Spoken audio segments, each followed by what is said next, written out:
Ok. Vamos a seguir, por favor.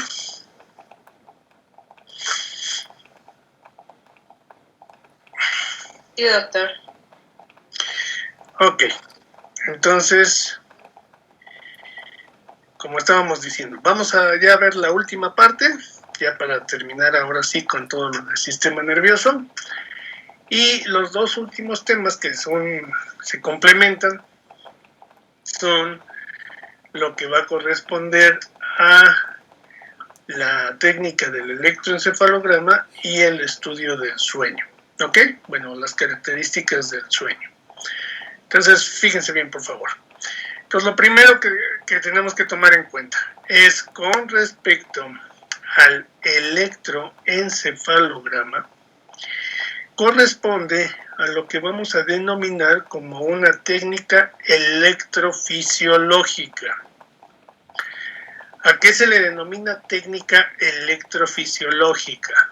En términos generales, ojo, cualquier técnica electrofisiológica es aquella que tiene como objetivo registrar la actividad eléctrica de algún órgano de nuestro cuerpo.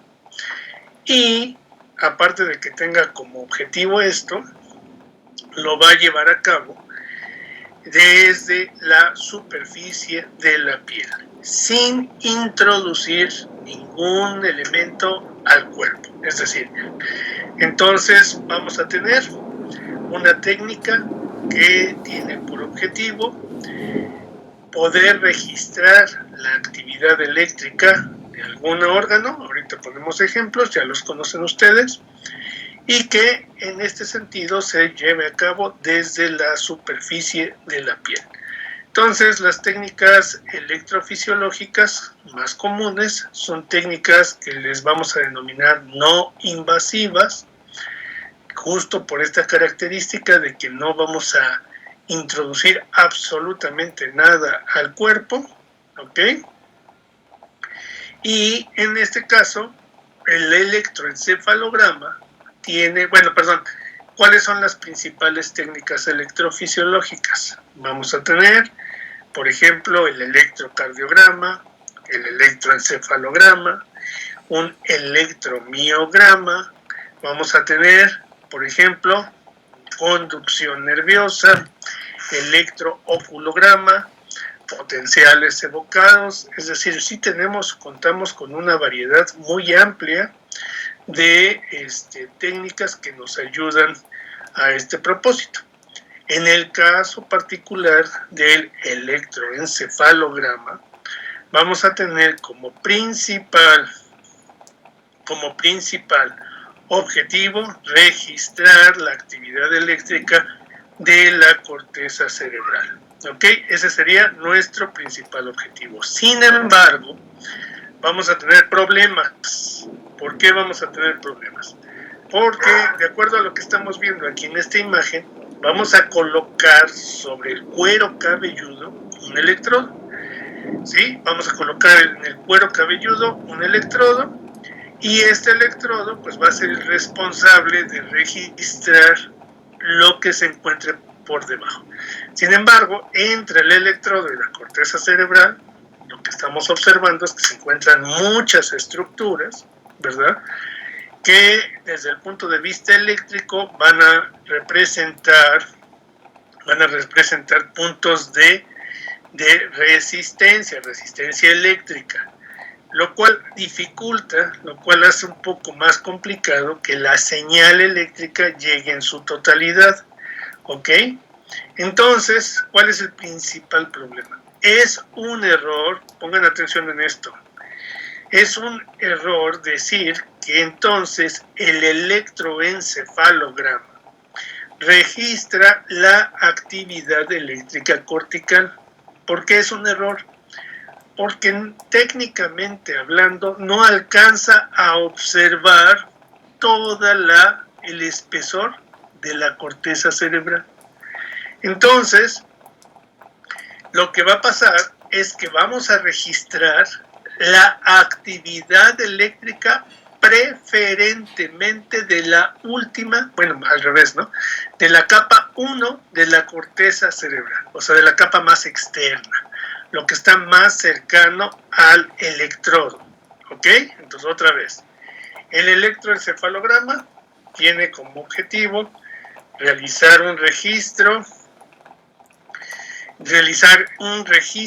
de la actividad cortical, pero esencialmente vamos a estar observando únicamente la actividad de la capa 1 o capa 2. Ahora, de manera indirecta, sí vamos a tener información que proviene de capas más profundas o de zonas subcorticales, pero eso ya es una aproximación que se hace, ¿sí? ¿Queda claro? Es decir, no lo estamos midiendo de manera directa. Existe una variante de este tipo de técnicas que se le denomina electrocorticograma. Bueno, para realizar un electrocorticograma, pues sí, ahí sí vamos a abrir el cráneo, vamos a exponer la corteza, bueno, la corteza cerebral, sí, y vamos a introducir un electrodo en un área de la corteza.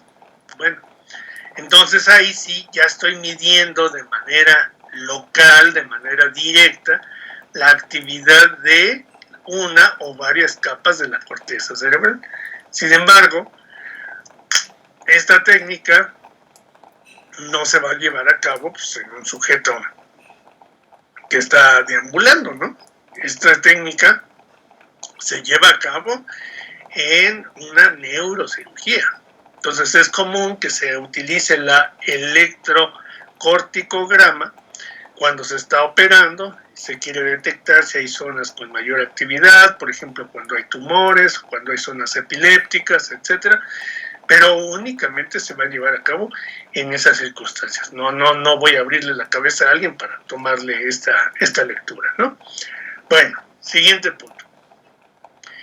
Para poder registrar la actividad eléctrica de la corteza cerebral, se va a utilizar una técnica que se le denomina la técnica 10-20, así se llama la técnica. Exactamente igual como en el caso del electrocardiograma, ojo, ¿qué es lo que ocurre? Que los electrodos deben de ser colocados en puntos específicos, es decir, no hay posibilidad de que yo ponga los electrodos pues, donde yo quiera. ¿Por qué? Por dos razones, ¿no? Y son exactamente las mismas razones que en el electrocardiograma. Uno, con fines comparativos, con la finalidad de poder comparar la actividad de una persona con la de otra persona o la del mismo sujeto en dos momentos diferentes, tengo que registrar la actividad desde el mismo lugar. Y para eso surgen estas técnicas. Entonces, la técnica 10-20 tiene como finalidad distribuir, vamos a ponerlo así que se vea medio feo, distribuir los electrodos en la cabeza. ¿Y cómo va a ser la distribución de los electrodos en la cabeza? Va a ser de la siguiente forma. Lo primero que tenemos que medir es el diámetro anteroposterior, ¿ok? El diámetro anteroposterior. Partiendo del nasion hasta el inion. Bueno, aquí no lo dibujé, ¿no? Vamos a dibujarlo así, al inion. Entonces, pasando por el vértex. Entonces, tengo una primera medición del diámetro anteroposterior. Y posteriormente vamos a medir el diámetro lateral del conducto auditivo externo, pasando por el vértex hacia el otro conducto. Entonces, ya tengo dos mediciones, anteroposterior y lateral y transversal. Ahora, lo que me dé en esta medición, o sea, lo que sea que me mida en esto, voy a hacer ahora una división en porcentajes. Entonces, ¿por qué se llama 10-20? Porque voy a dividir en 10% y en 20%. Entonces, de la primera medición, saco el 10%. Entonces, a partir del nasion, ¿cuál es la idea con esto? El nasion corresponde al piso anterior del cráneo. El conducto auditivo corresponde al piso medio del cráneo. Y el inion corresponde al piso posterior del cráneo. Entonces, lo que tengo que hacer es sacar 10%, a partir de estos puntos, 10%, y a partir de aquí, 10%, y a partir de aquí, 10%. ¿Por qué? Porque lo que quiero hacer es librar el hueso. O sea, si yo quiero medir la actividad cortical, pues en esas zonas lo que tengo es hueso, no voy a poder medir nada de corteza. Y el restante, que sería 80%, ahora lo divido en 20%. De tal forma que voy a crear una cuadrícula. Entonces, más o menos, si lo viéramos de arriba, tengo la línea media y vamos a crear una cuadrícula dividida en porcentajes. ¿Ok? Bueno, digo, estoy aquí nada más poniendo. Y en cada intersección de esta cuadrícula vamos a colocar un electrodo. ¿Ok? Va a ser el sitio donde voy a poder colocar un electrodo. Existen varias técnicas con diferente número de electrodos. Pues ahí eso ya varía dependiendo de lo que quiero hacer. Y cada uno de estos electrodos, si lo vemos aquí, a ver, no se observa muy bien, pero vamos a tratar de fijarnos. A ver, en la imagen que está aquí al lado, bueno, esos puntos, esos círculos representan los electrodos y cada uno de esos electrodos va a tener un nombre. ¿Sí? Va a tener un nombre, frontal, parietal, occipital, temporal, etcétera, dependiendo de dónde estoy tomando la medición. Y entonces con esto ya tengo un mapeo de la actividad cortical. Entonces aquí lo que quiero llevar a cabo es realizar un mapeo de la actividad cortical del sujeto. ¿Con qué objetivo? Pues puedo tener muchos objetivos. Ahorita vamos a mencionar los principales. Ahora, este mapeo, ojo con esto, este mapeo puede tener dos modalidades. Insisto, nada más lo menciono para que quede claro. Igual que en el caso del electrocardiograma, puedo tener un mapeo que sea monopolar.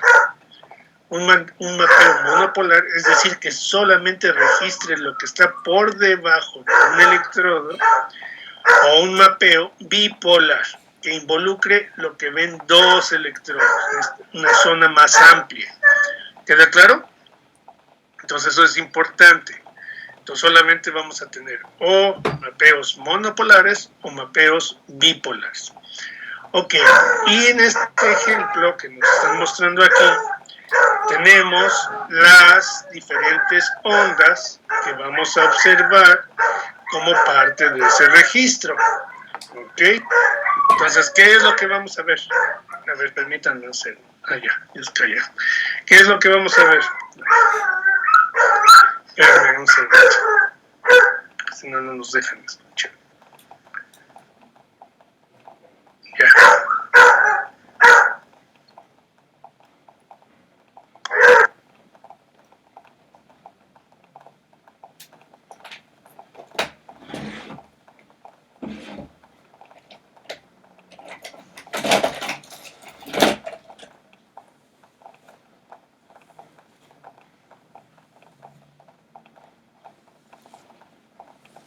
Ok. Entonces, ¿qué es lo que estamos viendo aquí? Estamos viendo una serie de ondas que tienen dos características. A ver, ¿cuáles van a ser las principales características de las ondas electroencefalográficas? La primera característica es que son ondas de tipo bifásico, es decir, tienen un componente positivo y un componente negativo. ¿Ok? Si tengo la línea media aquí, tengo un componente que tiene un desplazamiento positivo y un componente que tiene un desplazamiento negativo. Todas las ondas del electroencefalograma son bifásicas. Segunda característica, gracias a que se va repitiendo este patrón, puedo medir lo que conocemos como la frecuencia y puedo medir lo que conocemos como la amplitud. Entonces tengo dos combinaciones, frecuencia y amplitud. ¿Ok? Ahora, fíjense bien, pongan atención. Y hago la comparación porque es lo que ya conocen y es lo que más comúnmente van a estar observando. ¿Ok? Entonces, primero, en el caso del electrocardiograma, ¿ok? Electrocardiograma, voy a estar registrando la actividad eléctrica del corazón y tengo ondas muy particulares. Bueno, se dice con fines para que lo entendamos, que el electrocardiograma es un estudio casi diagnóstico. ¿Qué quiere decir que sea un estudio casi diagnóstico? No existe, ojo con esto, porque no vayan a decir que yo lo mencioné, no. O sea, no existe ningún estudio que por sí solo sea diagnóstico. Siempre requerimos realizar un grupo de estudios para poder tener un diagnóstico. Nunca podemos hacer diagnóstico basándonos en uno solo. Entonces, por ejemplo, en el caso del electrocardiograma, si voy a hacer el diagnóstico de infarto del corazón, pues tengo que tener las enzimas cardíacas, más el electro, más la parte clínica, y entonces ya tendría casi la certeza de que tengo ahí el infarto, ¿no? Pero ¿por qué digo que es casi diagnóstico? Porque en el caso del electrocardiograma, con que la onda tenga una determinada característica, sabemos muy bien que esa particularidad de la onda puede corresponder en un 99% a un cambio determinado del corazón, que puede ser infarto, que puede ser hipoxia, etcétera, ¿no? Bueno, entonces es casi diagnóstico. Es más, si no tenemos otra técnica en un momento dado y tenemos el puro el electrocardiograma, podemos incluso instalar un tratamiento sin problema. Bueno, ¿qué tiene que ver esto con el electroencefalograma? Es totalmente lo inverso. El electroencefalograma no es un estudio diagnóstico. Es muy difícil hacer una correlación entre lo que estamos observando en el electroencefalograma y los cambios que ocurren a nivel cortical. Van a decir ustedes, entonces, ¿por qué se utiliza? Por una sola razón. Si bien es una de las técnicas más viejas que tenemos electrofisiológicas, es de las pocas técnicas que contamos para poder evaluar la actividad cortical. Hace todavía 30 años era prácticamente la única. Ya a partir de 30, 40 años que empezaron los estudios de imagen, de tomografía y de resonancia magnética, ya se vino a completar esta batería de estudios, pero antes no existían, entonces era imposible, nada más se contaba con el electroencefalograma. Bueno, hoy día contamos con las técnicas de imagen, más el electro y ya la clínica, y nos puede ayudar a hacer diagnósticos. Entonces no ha habido otra técnica que yo llegue a sustituirlo, y entonces lo único que vamos a tener es una interpretación basándonos en la actividad de estas ondas. Entonces vamos a decir las principales variantes de actividad. Pongan atención. Cuando tengo aquí una neurona, ok, lo primero que vamos a tener es para tratar de ejemplificar. Si yo tengo en esta parte de arriba el electrodo, o sea, suponiendo que está en la superficie de la piel, vaya, puedo tener dos opciones: que la actividad eléctrica se acerque al electrodo o que la actividad eléctrica se aleje del electrodo. Y dependiendo de eso, no solamente voy a tener la actividad de una neurona, es imposible. Vamos a tener un electrodo, pues es capaz de registrar cientos de miles de neuronas, y más que la actividad de todas las neuronas, lo que estamos captando es la información que se está transmitiendo en la sinapsis, pero la suma de todo eso. El ejemplo típico que les suelo poner para que se entienda cómo está operando esto es cuando estamos en un estadio de fútbol y ustedes caminan por fuera del estadio y de repente el estadio está lleno y se escucha un ruido muy particular que es como un zumbido, ¿no? Van a escuchar una especie de zumbido que también se escucha en la televisión, etcétera.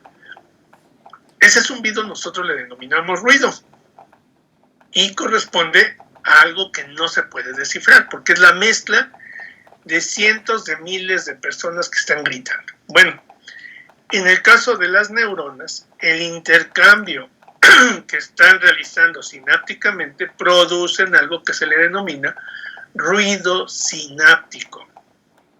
Y ese ruido sináptico no se puede determinar que corresponda a 1, 2, 3 neuronas, es la suma de todo eso.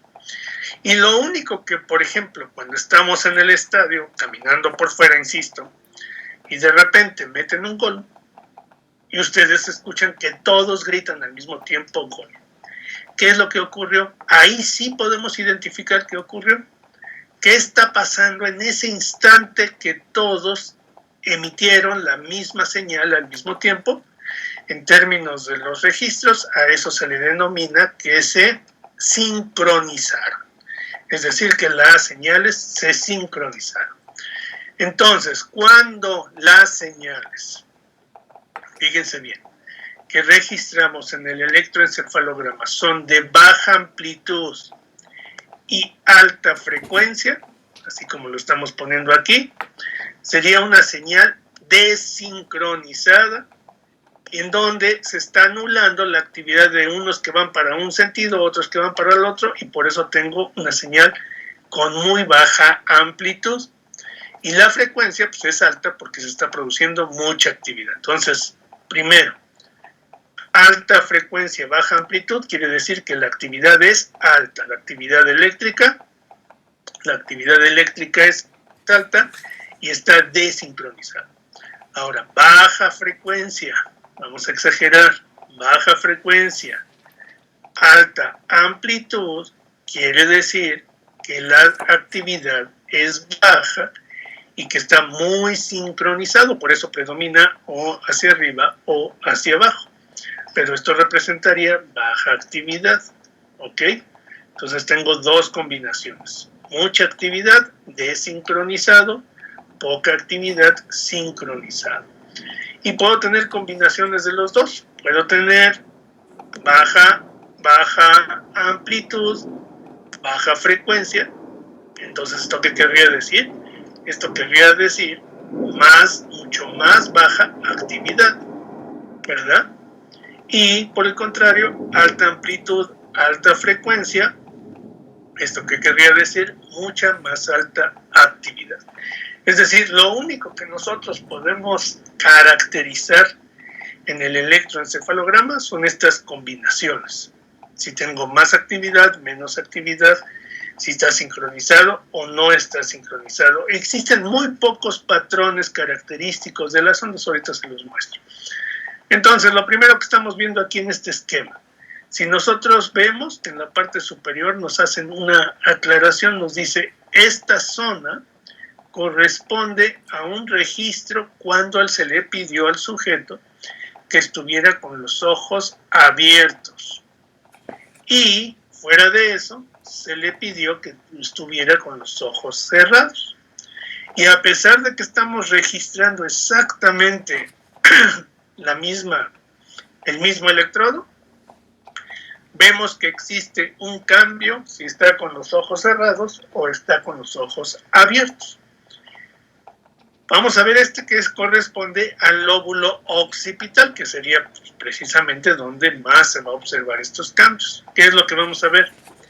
Cuando está con los ojos cerrados, vamos a tener una actividad sincronizada.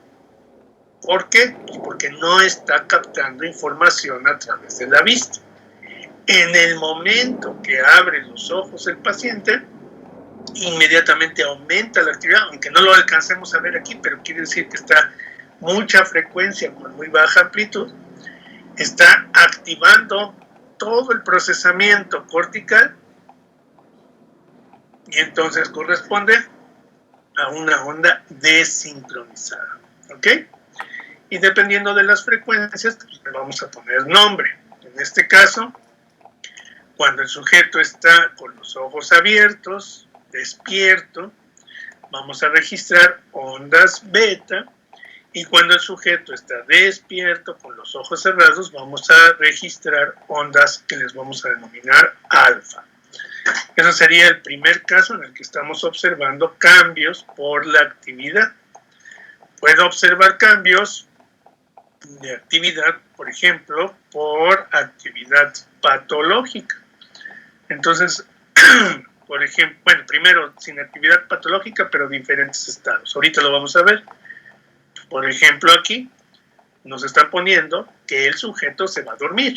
Y entonces, dependiendo del estado en el que se encuentre del sueño, que ahorita lo voy a mencionar, sería el tipo de ondas que va a producir este electroencefalograma. ¿Ok? O, por ejemplo, aquí tenemos diferentes ejemplos también, en donde nos dice, tengo una onda desincronizada, ya dijimos que esto corresponde a una onda beta, ¿ok? Esta sería una onda beta, ondas alfa cuando está con los ojos cerrados, despierto, ondas lentas, que es cuando empieza a dormirse, ondas beta nuevamente cuando está en sueño humor, ahorita lo menciono, o incluso cuando estamos en un estado de coma, donde ya vean, baja mucho la frecuencia, pero también ya baja la amplitud. Entonces prácticamente está disminuyendo totalmente la actividad de la corteza. ¿Ok? Y uno de los casos en los que me ayuda más el electroencefalograma es para detectar o cuando existe daño cortical, por ejemplo, que baja muchísimo la actividad y entonces pues no observo la actividad eléctrica por falta de neuronas, porque las neuronas no están trabajando adecuadamente, o por el contrario, cuando se incrementa la, la actividad cortical de manera muy importante, ya sea por focos epilépticos, epileptiformes, que no es lo mismo, ya por enfermedad como tal de epilepsia, o focos paroxísticos que se le denominan, que aparecen y desaparecen y están en un área bajo determinadas circunstancias. Entonces esto es lo que me va a ayudar a poder establecer simplemente si tengo actividad normal, actividad aumentada o actividad disminuida. Por último, para ya pasar a lo del sueño.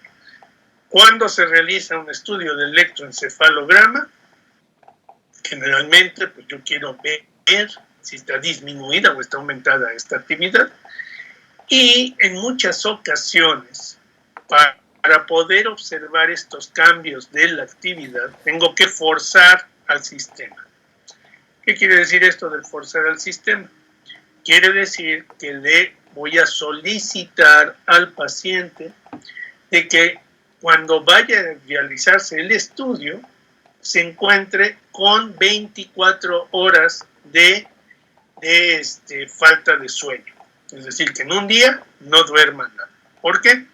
Porque en muchas ocasiones, y esa es una de las cosas más importantes que vamos a decir, el sueño ayuda a contener muchas alteraciones nerviosas de la corteza, de la actividad eléctrica. Y entonces el sujeto llega perfectamente bien dormido, puede ser que en el estudio yo no observe nada de actividad anómala. Cuando someto a estrés a esas neuronas, por ejemplo, desvelando al paciente, privándolo del sueño, entonces vamos a tener un exceso de la actividad y pueden presentarse estos focos que bajo determinadas circunstancias aparecen. También se utilizan distintas técnicas donde puede registrarse desde media hora hasta 3-4 horas de registro.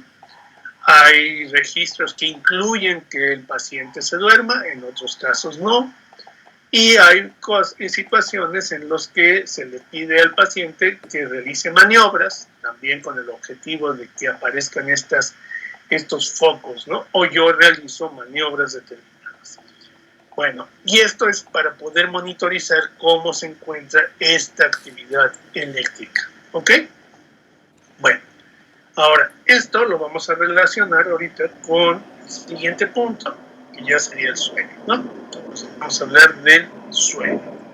Y ahorita vamos a seguir hablando del electro, o sea, no nos despegamos totalmente. Ok, bueno, entonces, para empezar a hablar de esto, tenemos que decir lo siguiente. Punto número 1. El sueño es una de las funciones de nuestro organismo más importantes que tenemos. Y es tan importante que es una función vital. Siempre que explico que es una función vital, a lo que nos estamos refiriendo es que si no se lleva a cabo esta función, el sujeto puede morir.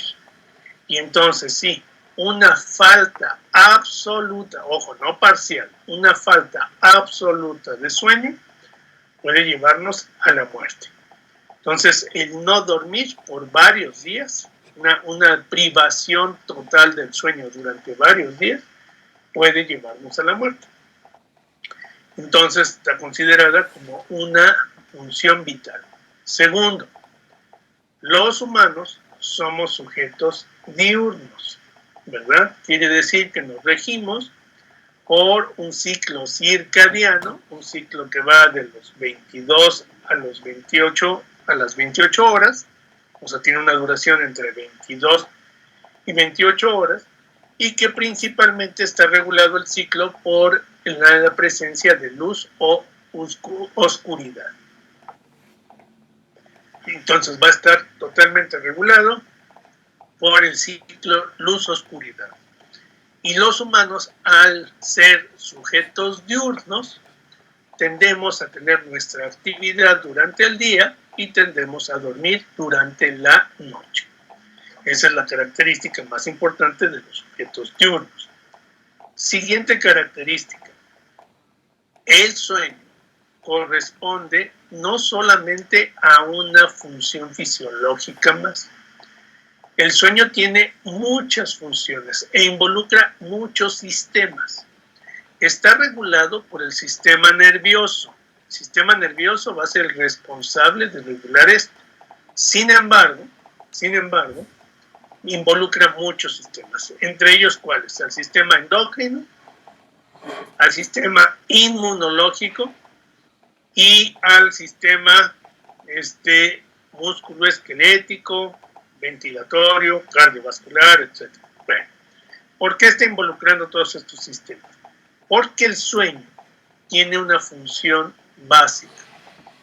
Al reducir la actividad física y bloquear todo lo que sería nuestra percepción sensorial, nos va a deprivar del medio con la finalidad de utilizar todos esos recursos para la reparación de nuestro organismo.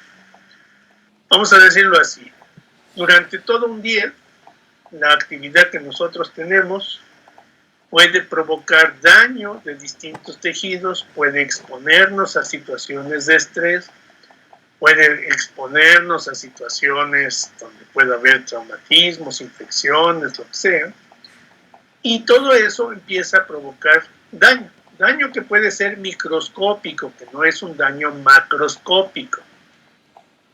Sin embargo, si no le damos, vamos a ponerlo en palabras simples para que lo entendamos, si no le damos el mantenimiento suficiente a nuestro cuerpo, ese daño puede incrementarse.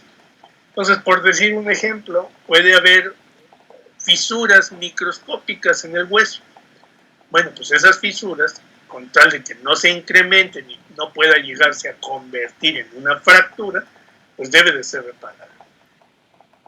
Todo eso se va a llevar a cabo durante las horas de sueño y debe de completarse adecuadamente. También el sueño va a cumplir con funciones de crecimiento. Entonces, lo primero que vamos a observar es, si nosotros comparamos las horas de sueño que tienen los humanos en diferentes etapas de la vida, lo primero que vamos a observar es que a menor edad, mayor horas de sueño, y conforme va aumentando la edad, van disminuyendo las horas de sueño. Por ejemplo, un recién nacido pues puede llegar a dormir hasta 20 horas, por decir algo, Y un anciano mayor de 65 años, 70 años, pues puede dormir 4 horas. Es decir, que hay una gran diferencia entre en las horas de sueño, dependiendo de la edad. ¿Por qué? Una de las primeras razones es que vamos a tener que el sueño está estrechamente relacionado con la hormona de crecimiento. Y la hormona de crecimiento, como el nombre lo dice, pues tiene como finalidad promover el crecimiento de nuestro cuerpo. Y en la biología, pues existe una premisa. ¿Cuál es la premisa? Que no se pueden llevar a cabo dos funciones importantes simultáneamente. Entonces, si un sujeto está creciendo, le está destinando recursos metabólicos, etcétera, a esa actividad, pues no va a poder estar despierto. Tiene que estar en un estado metabólicamente bajo, ¿verdad? Un estado basal de actividad metabólica para que pueda llevarse a cabo esto. Entonces, por ejemplo, vamos a ver un pico de sueño durante del recién nacido hasta aproximadamente los 6 años, y el segundo pico lo vamos a encontrar en la adolescencia, que es cuando se incrementan las horas de sueño también. ¿Por qué? Porque durante la adolescencia pues tengo un segundo pico de crecimiento, que es cuando se inicia el desarrollo de caracteres sexuales secundarios. Y a partir de ahí, en la adultez, ya las horas de sueño van a ir disminuyendo y son suficientes. También se va a alterar no solamente las horas de sueño, sino los ciclos. Aquí en la parte superior nos están mostrando que el recién nacido duerme mucho más horas, pero tiene múltiples ciclos. Despierta, perdón, despierta, vuelve a dormir, despierta, duerme, y así durante todo el día y toda la noche. Es decir, que no tiene establecido un patrón como tal, ¿verdad? En donde esté en el día con una actividad y en la noche con otra, sino tiene repartidos estos ciclos durante las 24 horas. En el caso del niño, empieza a establecerse un patrón y podemos observar que tiene más horas de sueño durante la noche, pero durante el día también tiene 2 o 3 ciclos de sueño. En el caso del adolescente, otra vez sigue con ya estableciendo el patrón de sueño durante la noche, pero durante el día también tiene que dormir. Y ya posteriormente, el patrón puede estar caracterizado por dormir durante la noche y actividad física durante el día. Esto depende, ¿no? Porque también podemos tener las características culturales de tomar la siesta, por ejemplo, ¿no? Ahorita hablamos de eso. Bueno, ahora, ¿qué es lo que ocurre cuando vamos a dormir? Ya dijimos, primero, vamos a tener una reparación del organismo. Segundo, vamos a promover el crecimiento. En los sujetos adultos ya no se secreta la hormona de crecimiento, sí. En un sujeto adulto, la hormona de crecimiento va a tener como principal característica promover la reparación justo de estos tejidos. ¿Ok? Bueno, dentro de este ciclo circadiano que estábamos mencionando, vamos a tener otra hormona que es importante, que es la melatonina. La melatonina ha tenido distintos modas y distintos aspectos en el estudio del sueño. Primero se consideraba que era la responsable de inducir el sueño. Hoy día sabemos que no, pero sí contribuye para inducir el sueño. O sea, sí va a contribuir, sin embargo, la melatonina solamente se va a estar produciendo desde desde el nacimiento hasta alrededor de los 20 años. ¿Por qué?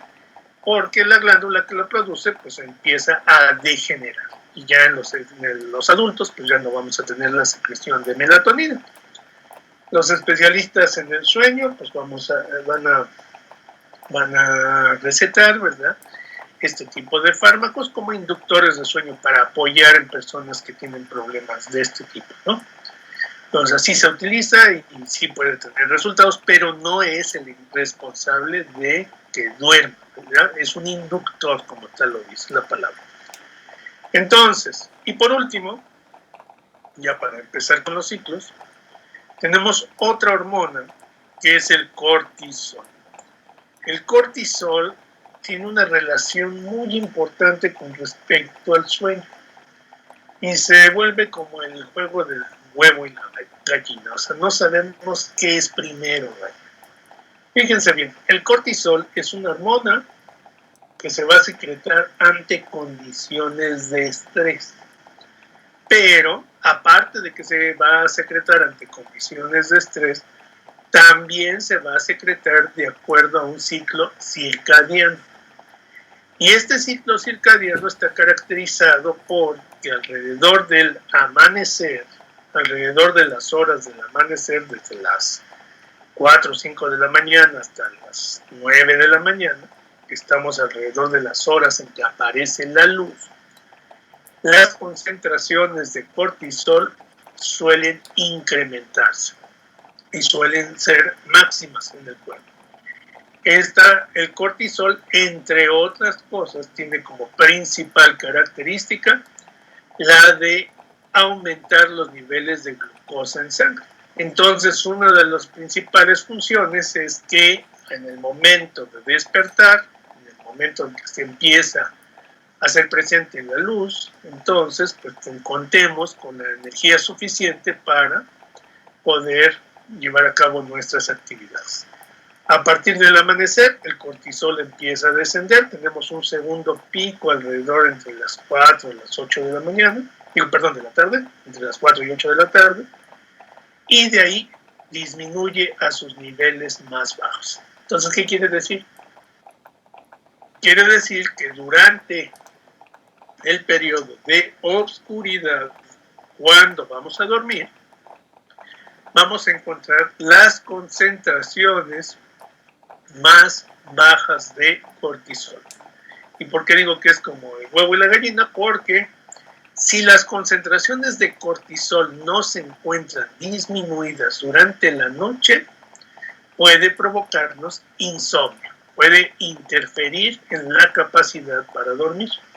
Por eso, todo lo que estimule la secreción de cortisol, ya sean cuestiones emocionales, cuestiones físicas, estrés, etcétera, se recomienda, si es que nosotros lo podemos controlar, pues se recomienda que no se lleve a cabo a horas ya cercanas a la noche, como ejercicio, por ejemplo, no se recomienda hacer ejercicio en la noche, porque el ejercicio pues me aumenta los niveles de cortisol y me puede provocar insomnio, o la presencia de estimulantes, etcétera. Bueno, ¿por qué decía yo que es como el huevo y la gallina? Porque no sabemos si el cortisol es el que impide que podamos dormir o el hecho de estar en el estado de dormido es el que determina que los niveles de cortisol estén bajos.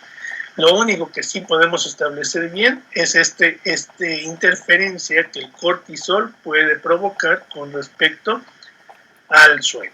¿Ok? Bueno, entonces ya con estas características vamos a hablar ya directamente del sueño.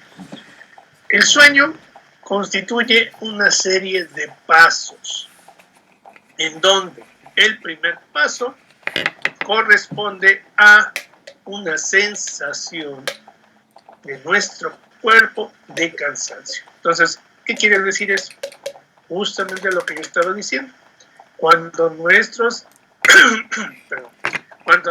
niveles de cortisol están disminuidos, quiere decir que dentro de otras cosas tengo baja cantidad de glucosa en sangre, o sea, no hipoglicemia, pero tengo baja disponibilidad por la baja de cortisol y eso hace que mi cuerpo sienta el desgaste. Y es lo que nosotros comúnmente le denominamos como cansancio. Esa sensación de falta de energía, de falta de movilidad, de dificultad para movernos. Bueno, vamos a tener entonces como primera instancia que vamos a contar con esta sensación de cansancio. Posteriormente vamos a tener otra situación que le vamos a denominar somnolencia. La somnolencia es el periodo cuando ya vamos a empezar a disponernos a dormir, donde ya no empezamos a tener dificultades para mantener el estado de despierto y cuando con facilidad podemos caer dormidos. Punto, paréntesis. ¿Quién es el responsable de controlar el estado sueño-vigilia. Ya lo habíamos mencionado. El área del sistema nervioso responsable de controlar el estado sueño-vigilia es la formación reticular. Cuando las neuronas de la formación reticular se activan, se induce el sueño. Cuando las neuronas de la formación reticular se inhiben, se induce el estado de despierto. Entonces, ante esta situación de cansancio, vamos a tener la suma de factores. Ya es de noche, ya se está cansado, se empieza a activar la formación reticular y el sujeto empieza a entrar en somnolencia. Y entonces empezamos con un estado de transición entre el estado de despierto y el estado de dormido. Durante este periodo de transición pueden surgir una serie de situaciones que son normales y todo el mundo las ha experimentado, en donde de repente hay personas que no saben si están despiertas o están dormidas, es decir, no se ha completado por completo este tránsito. Y de repente pueden tener incluso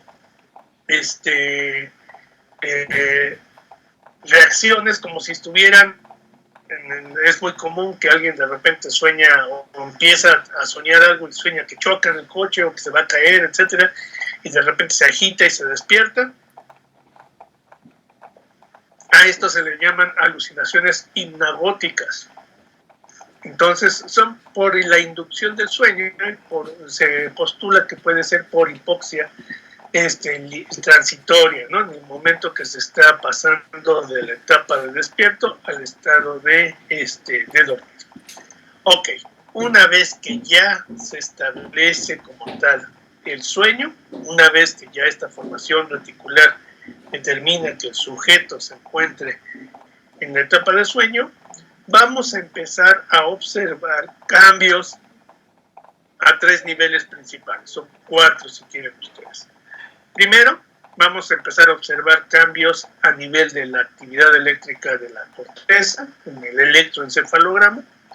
Vamos a observar cambios en el electrooculograma, que va a medir el movimiento de los ojos. Vamos a observar cambios en el electromiograma, que va a medir la actividad y el tono muscular. Y también vamos a tener cambios tanto en la temperatura como en el metabolismo basal. Entonces, lo primero, aquí nos estaban mostrando que cuando el sujeto está despierto con los ojos abiertos, tiene actividad de tipo beta, cierra los ojos y la actividad del electroencefalograma cambia a actividad de tipo alfa. Y entonces, estos cambios que acabo de mencionar nos ayudan a clasificar las diferentes etapas del sueño. Entonces, vamos con la etapa 1. Entonces, en la etapa 1 vamos a tener ondas de tipo alfa. Vamos a tener que los movimientos oculares están muy disminuidos, no tienen por qué moverse. Y empieza, si comparo yo la actividad del electromiograma cuando estaba despierto el sujeto, cuando ya empieza la etapa 1, lo primero que observo es que empieza a disminuir esta actividad. ¿Ok? Y aquí nos están mostrando que estas etapas pueden tener una duración, ¿verdad? 5, 10, 15 minutos. Ok, seguimos dormidos y lo siguiente que va a ocurrir es que empieza a haber una modificación en donde empiezo a contar con una deprivación sensorial. A esta etapa 1 le denomino sueño superficial. ¿Por qué? Porque si una persona se encuentra en esta etapa, es fácil que despierte y su deprivación sensorial es ligera. Entonces, un ruido, que alguien venga y lo mueva, etcétera, puede despertarlo con facilidad. Después pasamos a la etapa 2, donde la actividad del electroencefalograma se reduce más y ahora paso de una onda de tipo alfa a una onda de tipo teta, que es con menor frecuencia y mayor amplitud. Y pueden empezar a ocurrir unos picos grandes que se le denominan complejos K de kilo. complejos K. Estos complejos aparecen en esta etapa 2. Si observamos los movimientos de los ojos, siguen sin movimiento. Y si observamos el tono, ¿verdad?, o la actividad del electromiograma, se reduce todavía más. ¿Ok? Y a partir de esta etapa, vamos a la tercera etapa, en donde lo más importante es que la actividad electroencefalográfica se reduce todavía más, caracterizada por ondas de tipo delta, que son todavía de más baja frecuencia y mayor amplitud. Los movimientos oculares no se encuentran presentes y tengo todavía una reducción mayor del electromiograma. Entonces, aquí, ¿qué está ocurriendo? Están ocurriendo dos cosas. Conforme vamos transitando en las etapas del sueño, la actividad de la corteza cerebral empieza a reducirse, empieza a haber menor intercambio de señales eléctricas entre diferentes zonas de la corteza y el sujeto empieza a tener una baja del tono muscular al grado que llega a paralizarnos. Sin embargo, no es una parálisis generalizada. Vamos a tener una mayor parálisis en los músculos axiales y una menor parálisis en los músculos distales. Entonces, es más fuerte en los músculos axiales, lo cual tiene un sentido importante. Si nosotros tenemos paralizados los músculos axiales por la reducción que estamos observando de su actividad eléctrica y de su tono, tiene como finalidad que nosotros no podamos incorporarnos cuando estamos dormidos. Entonces, los humanos, a diferencia de algunos otros animales, no podemos dormir de pie. Van a decir, sí, pero hay gente que sí se queda dormida. Bueno, pues no está totalmente dormida y no va a estar en una etapa 3, porque en ese momento pues, se desmaya y se cae, ¿verdad? Bueno, no digo que se desmaye, se cae, ¿verdad? Por la falta de tono. ¿Sí? ¿Queda claro? Ahora, ya que transitamos por estas etapas, en la siguiente etapa del sueño es una etapa donde vamos a tener características muy, muy particulares, que le vamos a denominar la etapa MOR. Y el nombre, ya lo saben ustedes, lo toma de que en esta etapa del sueño se caracteriza porque aparecen movimientos oculares. Los ojos se empiezan a mover. Entonces, de que veíamos que los ojos en el electrooculograma no se estaban moviendo, empieza a activarse movimiento de los ojos. Y segundo, la actividad del electroencefalograma es semejante, es muy semejante a la actividad que tenía el sujeto cuando estaba despierto con los ojos abiertos, es decir, va a presentar ondas beta. Entonces, ¿qué es lo que está ocurriendo aquí? Durante este periodo de movimientos oculares rápidos, el sujeto sigue con los ojos cerrados, el sujeto sigue dormido, sin embargo, su actividad cortical es alta, como si estuviera despierto. Eso quiere decir que hay muchísimas señales eléctricas intercambiándose entre distintas regiones corticales. Y es justo durante la etapa de los movimientos oculares rápidos cuando se producen los sueños. Entonces se caracteriza, no es exclusivo del MOR, pero sí la mayor parte de los sueños se van a producir durante este periodo de tiempo, durante esta etapa MOR.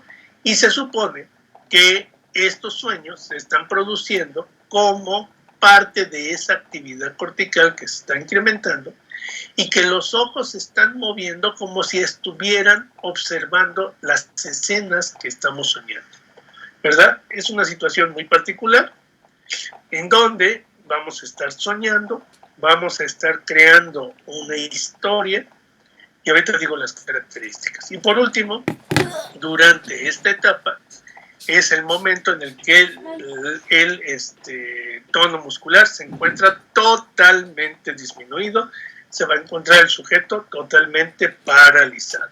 Y entonces esta parálisis, como decía hace un momento, nos impide que actuemos, por ejemplo, nuestros sueños. Ok, entonces antes de decir 2 o 3 cosas de los sueños, vamos rápido a decir. Estos ciclos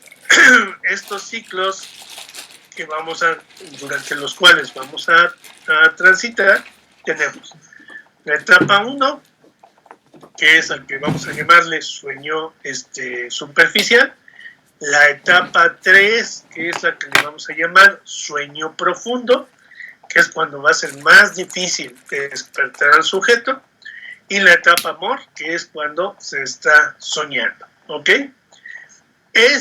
Todas estas etapas tienen una duración aproximada de 90 minutos, ¿ok? Durante 90 minutos podemos transitar durante estas etapas. Y no es necesario, ojo, primeramente, no es necesario que vayan en orden. De hecho, no se presentan en orden. Los hacemos así con fines de entendimiento, pero puede transitar de la 1 a la 3, o de la 2 a la 1 y después la 3, etcétera. O puede incluso no presentarse alguno de las etapas en un ciclo, pero el ciclo se calcula que es de aproximadamente 90 minutos, entonces en una noche pues, se pueden repetir 5 ciclos de sueño. Ok, siguiente característica, ¿qué es lo que tenemos que considerar aquí? Bueno, durante la etapa amor, cuando se están produciendo los sueños, se ha postulado la pregunta de ¿para qué soñamos? ¿Por qué es importante soñar? Hoy día solamente existen hipótesis, no podemos afirmar todavía nada.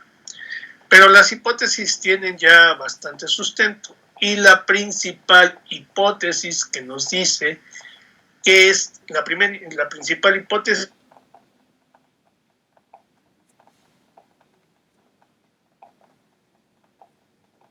memoria.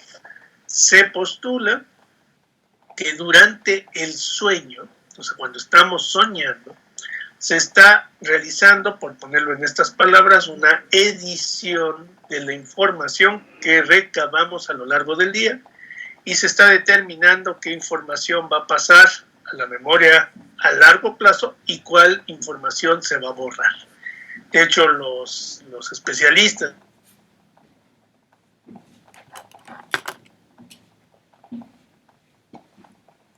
haciendo alusión a que se está haciendo esta edición de información en donde vamos a determinar cuánta información se va a perder y cuánta debo de preservar. Y se sabe también que si hay alteraciones del sueño, ¿qué es lo que ocurre? Puedo cursar con alteraciones importantes de la memoria. Es decir, ya se conoce perfectamente que una alteración del sueño va a estar intrínsecamente relacionada a alteraciones de la memoria.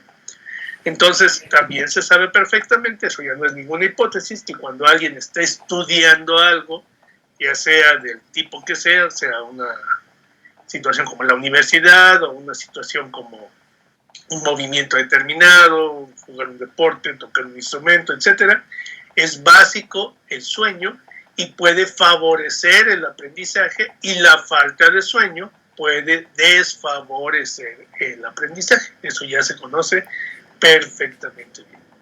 Por último, vamos a decir 2 situaciones muy importantes. Decíamos, es vital que se lleve a cabo este sueño. Sin embargo, el sueño puede darse de 2 formas. Lo que los especialistas denominan como un sueño reparador o un sueño no reparador. Es decir, una cosa es dormir y otra cosa es que el sueño tenga su utilidad biológica.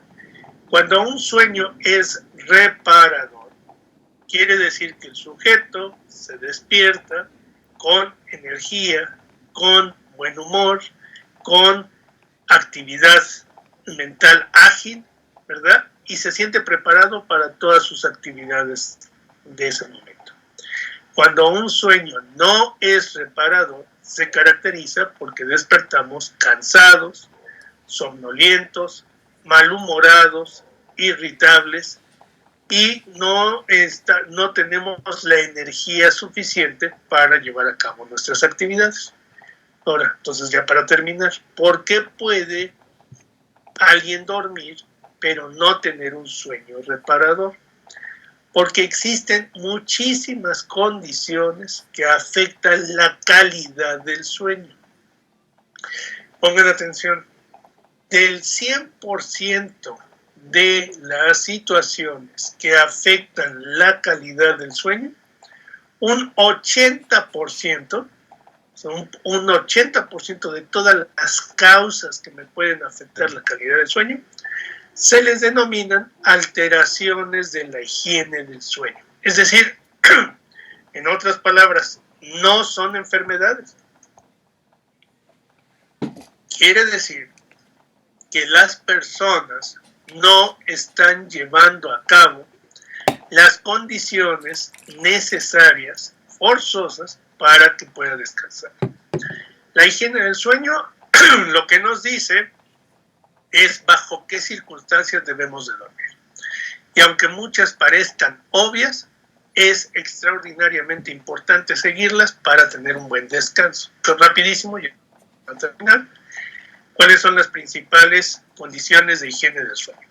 La primera, pues tenemos que tener un lugar especial para dormir, eso es muy importante, tener una superficie cómoda para dormir, tener un lugar donde no existan cambios de temperatura y donde no existan fuentes de ruido y que tampoco existan fuentes de luz, ¿verdad? No debemos de dormir con la luz prendida. Eso que parece obvio no es tan obvio. Mucha gente no tiene la posibilidad de tener estas condiciones para dormir y eso afecta su sueño. Segundo, ya que nos disponemos a dormir, también es muy importante hoy día en la vida moderna dos cosas. Uno, no consumir estimulantes del sistema nervioso al menos unas 3 o 4 horas antes de dormir. Y por estimulantes nos referimos a cigarro, café, refrescos, ¿verdad?, de cola, principalmente alcohol u otro tipo de sustancias. Todo eso nos puede alterar nuestras fases del sueño. Tampoco se recomienda haber ingerido alimentos y mucho menos alimentos abundantes al menos 3 horas antes de dormir. Se sabe perfectamente que si yo ceno demasiado pesado, con mucha grasa, mucho carbohidrato, voy a tener un mal sueño y puedo tener hasta pesadillas. Las pesadillas pueden ser características de una mala digestión, por ejemplo. También se recomienda, que eso es súper importante, que al menos antes de dormir no se esté expuesto a una pantalla, sea el celular, la computadora, la televisión, durante 20 minutos para poder dormir adecuadamente. Y durante el día se recomienda que la exposición que tenemos de las pantallas utilicemos los filtros que quitan las frecuencias azules. Hoy día ya prácticamente todos los celulares tienen este filtro azul, de pantalla azul, ¿verdad?, para evitar esa luz que se sabe perfectamente que estar expuesto por varias horas a la luz azul de la pantalla me puede provocar insomnio durante la noche. Bueno, estas serían como condiciones forzosas, que muchas de ellas, mucha gente dice yo no puedo dormir, pero pues antes de dormir toma café, fuma un cigarro, pues eso ya indudablemente le va a afectar esto, ¿no? Y ya los casos que no correspondan, que ya se llevaron a cabo todas las condiciones de higiene del sueño y que aún así las personas no pueden dormir, pues tienen que acudir con un especialista del sueño. Los especialistas del sueño, en términos generales, son psiquiatras que hacen una alta especialidad de sueño, pueden ser neurólogos o existen hasta neumólogos que hacen especialidades del sueño. ¿Por qué? Porque hay trastornos neurológicos o trastornos respiratorios que pueden provocar problemas del sueño y se tiene que hacer todo un estudio complejo para ver dónde está el problema y cómo resolverlo. Por último, entonces, lo más importante aquí es que el sujeto debe de dormir las horas que su cuerpo le demande. Ya sabemos que por la actividad laboral o estudiantil no podemos dormir las horas suficientes. Es un mito esto de decir que se tienen que dormir 8 horas. Sin embargo, eso es en promedio. En promedio hay sujetos que pueden tener la necesidad de dormir 6 horas y otros que tienen la necesidad de dormir 12 horas. Pues bueno, ¿cómo sabemos cuántas horas necesito? Pues de acuerdo, cuando estamos de vacaciones, no tenemos ninguna obligación, pues ahora sí que lo que el cuerpo está diciendo. Y lo mismo con el horario del sueño. Hay gente que se dice que se divide en dos, las fases, los periodos de sueño, gente que tiende a dormir alrededor de las 8, 9 de la noche, extraordinariamente temprano, pero que se despierta a las 4 de la mañana, ¿verdad? De manera natural. A ese tipo de personas se les denomina alondras, o las personas que se les denominan búhos, que al contrario duermen entre las 3 y las 4 de la mañana y despiertan entre las 10 de la mañana, ¿no? También, como sabemos si somos alondras o búhos, igual después de unas 2 o 3 semanas de vacaciones, cuando no tenemos despertador, no tenemos obligación, no tenemos nada, la hora que dormimos y despertamos de manera natural, pues ese es nuestro ciclo. Sin embargo, independientemente de que ese sea nuestro ciclo, lo podemos adaptar y es lo que hacemos todos en los horarios laborales, por las obligaciones que tenemos del trabajo, de la escuela, pues todos estamos obligados a despertar, no sé, desde las 5, 6, 7 de la mañana y dormirnos pues entre las 11, 12, 1 de la mañana, ¿no? Más o menos. Entonces eso ya se puede ir modificando por la costumbre. Lo importante es que las personas tengan la costumbre siempre de despertar y de dormir a la misma hora. Esa es una práctica sana y no estarlo alternando, ¿no? ¿Por qué? Porque si no también es una mala práctica de higiene de sueño que nos puede alterar nuestro ciclo, ¿ok? Bueno, entonces ya con esto terminamos. Ya cubrimos todas estas partes, tanto de las funciones superiores hasta el electroencefalograma y el sueño. Y entonces, el examen, ¿qué dijimos?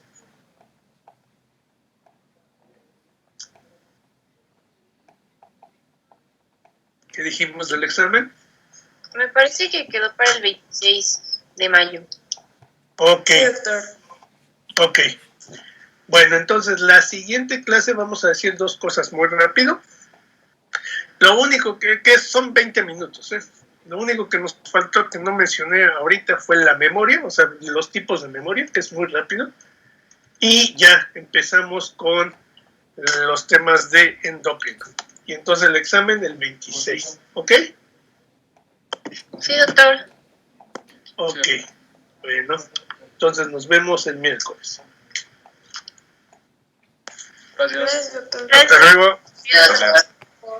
Doctor, ¿me regala